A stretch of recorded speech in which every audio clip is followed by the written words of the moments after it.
Good afternoon, Jay. How you doing, buddy? I'm doing good. I'm doing good. Good to have you back. I have been, when you think you know something and you get kind of bitch slapped with reality and you realize hmm that you thought about it all wrong? All the Lead time. And welcome to generation, my man. life. So Lead generation. Whoa. lead generation. And I'm bringing Okay. this up because, before I met you, I thought lead generation, it was simple, right? Ads, hmm marketing, leads come in, right? Try to close, hmm put them through your pipeline, try to close them. But we're doing lead generation. And I know a lot of contractors are out there looking for lead gen. And hmm when the leads come in, they don't have a place to put them. If they don't close on them, that's it. They're gone out the door. So it's kind of like, trying to capture sand through your hands. Everything slips out. So where do these leads that are not ready to buy? Where do they go? This is something that I've been kind of like learning with you, hmm um, and I want you to kind of dive into the nurturing of these leads, Okay. right? Because I think it's important for people to understand why. Okay. So a couple of things. There's different stages. Okay. So we all know client journey's got a couple of different stages, but the big misperception, especially among newer contractors or contractors that are just starting into business, is that they're essentially under the impression that we're supposed to be constantly on the hunt, constantly, Right. bringing in fresh new leads. And the reason for that is that at any given time, any point, there's only about 3% of people that are actively looking to buy. All right, that means that they're problem aware, solution aware. Okay, now the problem with that 3%, okay, is that somebody else has probably educated them. All right. So they got to making that decision, one way or the other. They've been thinking about it. You're probably not the first contractor they've spoken to, Right. in most cases. And it really is, a lot of newer contractors can put themselves in that position where they're buying really expensive leads, and it's highly competitive. Okay, that's a really saturated market because every other contractor is going after the same person. Okay. So below that, we have about 7% of the market that are they're problem aware, but they're not completely solution aware. Okay. So they've been looking, but they haven't really, leaped onto it. Yep. And the problem there is that contractors in general, and even bigger ones, it's surprising, they will have a touch point with them. Okay, and maybe they're earlier on in their journey. And then what happens is that they don't have the time to kind of follow up and continue to stay on top of them, or they don't effectively communicate to that customer. Okay, so something can turn them off. They can be very salesy or high pressure, and like they're going in just to sell the job, just to make the kill. Okay, and then they're off to the next one and the next one, Right. and they leave so much sitting on the table because just below that, there's a full 30% of buyers that are, again, problem aware, not really solution aware, not really looking, but like open to it. Mhm. Okay, that's where I like to do my work, and I'll kind of explain to you what that means. So in that 30%, obviously, it's a much wider, Huge. threshold. Yeah. But the problem is now we have time. Okay, they're not ready to buy right now. Okay, they might be in a month, 10 days, 3 months, 6 months, a year, 2 years, who knows? Okay. But they're actively looking for information. And what contractors don't do very well is provide good quality information at that stage without the expectation of immediately closing them. That's right. Okay. And it's super frustrating. So these guys get labeled as tire kickers, as, not interested, as, time wasters, and they go back to fighting for the top 3%. But the thing that you need to understand is that 30% got to the top 3% of that triangle. How? By a very few really smart contractors that are basically planting a seed early in their buying journey. That's right. Okay. Yeah. So the best example I can give you of this is think about somebody that's building a house. Do they wake up in the morning one day and just go, I'm going to go build a house. Let me call a contractor.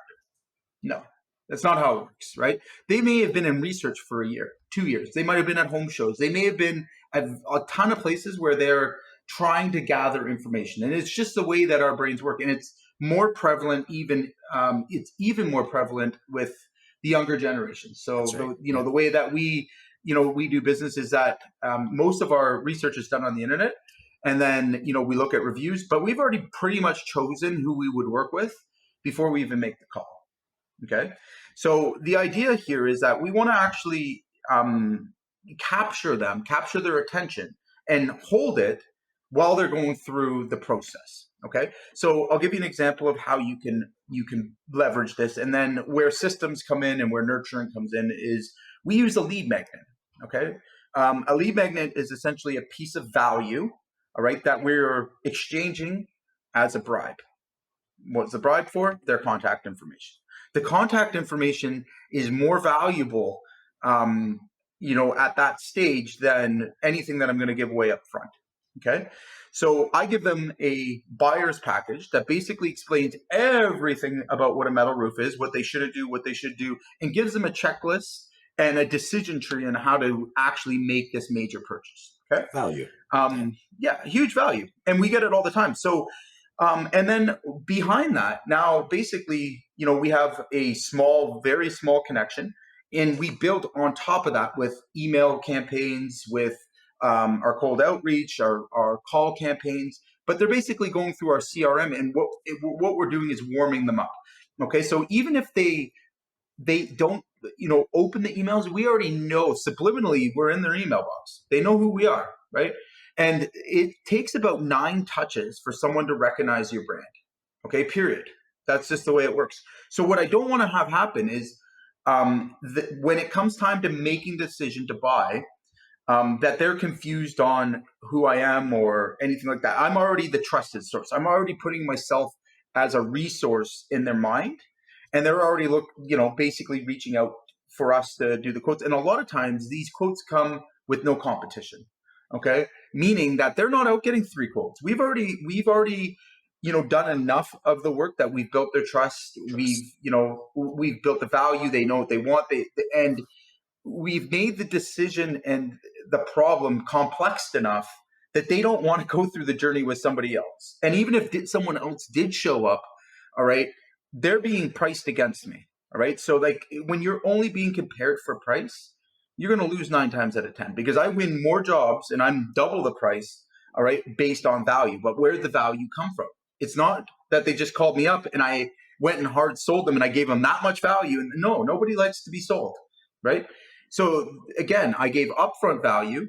I wasn't, over pressure. I didn't create a lot of sales resistance, but I gave them information they needed at the time and where they were. And I was able to identify them. So we call these marketing qualified leads, but not sales qualified leads. Okay. Now, the process as you get more involved with this is that you begin to use things like SDR, so a sales development rep.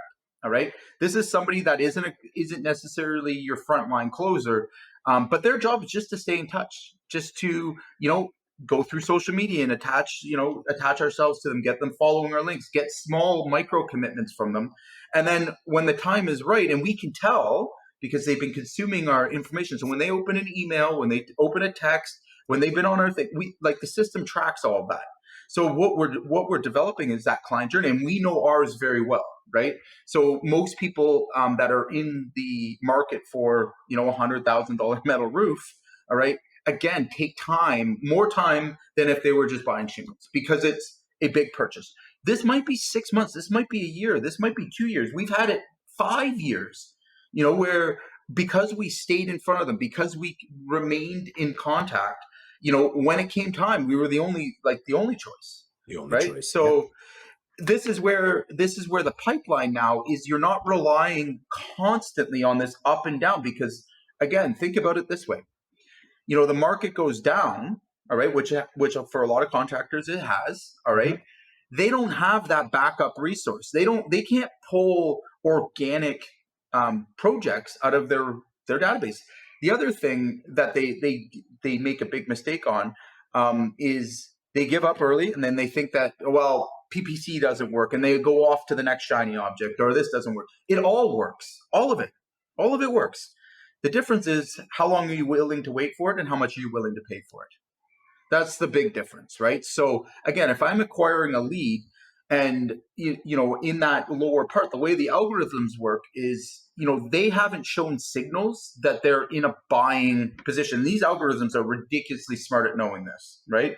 So again, I'm buying up a percentage, maybe 40 or 50% of my leads are bought in that quadrant. Okay. And I'm using copy and content to attract that kind of person that's not ready to buy yet. Okay. Now, why am I doing that?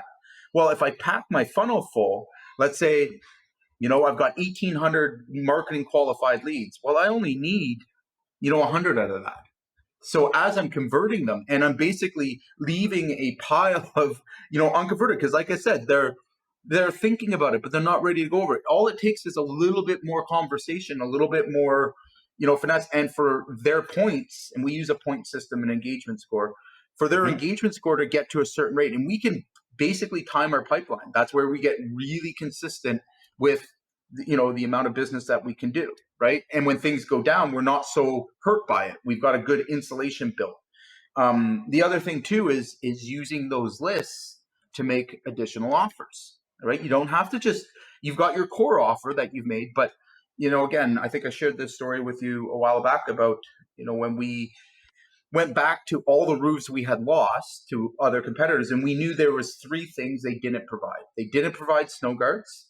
All right. They didn't provide gutters. Sometimes they didn't do the siding. Like, there were other things that the homeowner wanted to get done.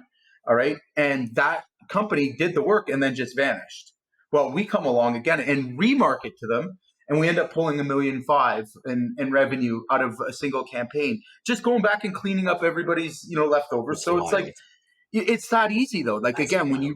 when you take a systematic approach to it and you understand how buying behavior works, all right, it makes a lot of logical sense. And all of our customers here at Contractor AI, at first they're like, whoa, like, they're not picking up, they're ghosting me. I'm like, no, just wait, just watch, right?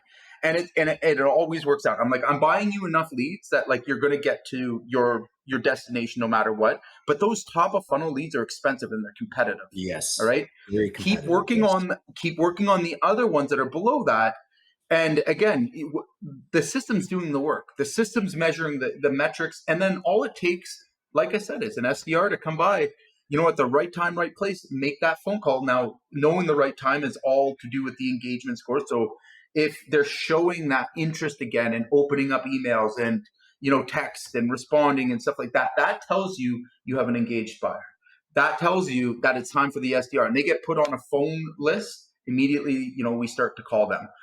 We teach our clients this. They don't need to think about it. It's already built in, right? So it's just like, make these calls. It's on a dialer. It automatically dials them, right time, right place. And I mean, again, this is the difference between having consistent leads, consistent business for life versus, always being feast and famine, right? We've got work, we've got no work. We've got work, we've got no work.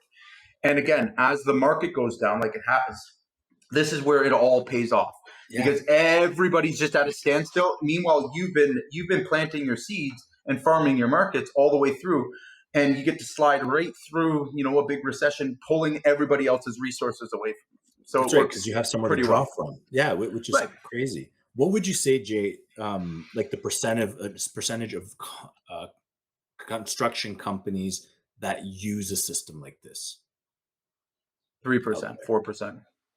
That's it, Maybe. right? Well, it's a very, very high level marketing strategy. What the difference is with Pro Marketer is we've taken the guesswork out of it. We've taken the thinking part away from it, the design. Like, the truth, in all honesty, is like, it took me a long time to learn the principles first. It took me even longer how to figure out how to set it up properly myself. And then by then, again, there's people out there that do this for a living. So what we do here at at Contractor AI is we just come in and put these systems in. Like, don't bother learning about them. Don't bother. Like, we already have proven systems that we've installed. I mean, from install like flooring guys to roofing, like, you name it. Yeah. It's, again, all of it is, you're dealing with the same people, right? You're dealing with the same markets with very little variations between it. So it's much easier for us to set up, test, get it running, get it, working smoothly. And now you have something that's basically printing in cash. Now we've talked about this before, and I wanted to like really drive it home because now I have much clearer understanding. I don't know Hmm. if you all know this, but I've put Tile Services Canada through Marketer Pro, and I was absolutely blown away with like you spend that little bit of time, that bit of money to build a system like this, and you have it Hmm. forever. You constantly have a market to draw from that you've trained, that you've That's right. touched, and by the time you draw from it, like Jay said, they're ready to buy. They trust you. You have a relationship with them, and you've never actually talked to them once. You That's right. just keep touching them with information. You do the educating. You don't let the market do the educating. You get there first where there's no competition. And 3% of construction companies actually use a system like this, and it's being offered on a silver platter. And I want to drive it home, and I want everyone to understand what's actually available to them through Contractor AI. Like, this is killer.